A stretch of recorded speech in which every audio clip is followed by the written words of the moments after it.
తిట్లలో కాదు అభివృద్ధిలో పోటీ పడాలని సీఎం రేవంత్ రెడ్డికి సూచించారు బీఆర్ఎస్ ఎమ్మెల్యే హరీష్ రావు. కాంగ్రెస్ అధికారంలోకి వచ్చాక రియల్ ఎస్టేట్ రంగం కుదేలైందన్నారు.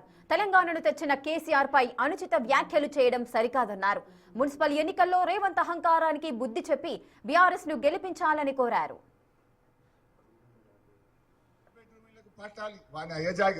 డబుల్ బెడ్రూమ్ లో జాగా తీసుకున్నది, ఇండ్లు కట్టించింది మా రామలింగన్న, ఇచ్చింది మా కొత్త ప్రభాకర్ అన్న. నువ్వు ఎంతన్నా చెప్పు, అది కుక్కతోక వంకర. అది నోరిప్పితే బూతులే మాట్లాడుతుంది. మాట్లాడినప్పుడు తిట్లు తప్ప పనికొచ్చే పని ఒకటి కూడా ఉండదు.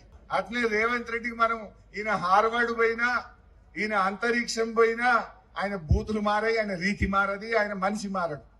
భూముల విలువ పెరిగింది, మనుషుల విలువ పెరిగింది, తెలంగాణ ప్రతిష్ట పెరిగింది.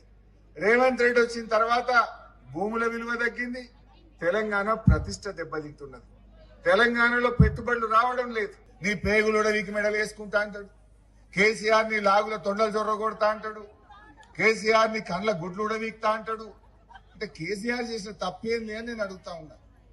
ఎలా నువ్వు ఇట్లా కేసీఆర్ ని తిడితే నా అవ్వ కడుపు నిండుతుందా? బూతులు మాట్లాడే రేవంత్ రెడ్డికి పోలింగ్ బూత్ లో మీ ఓటుతో బుద్ధి చెప్పండి, మీ ఓటుతోనే బుద్ధి చెప్పండి.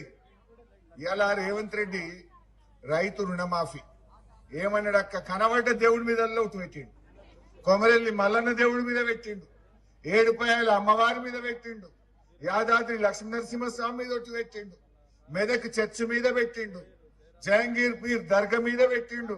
15 ఆగస్టు కల్లా రుణమాఫీ చేస్తా అన్నాడు. అయిందా? చారణ మందికి అయింది, 12 మందికి పెట్టిండు. దేవుణ్ణే మోసం చేసిన రేవంత్ రెడ్డి మనం చేయడా చెల్లె?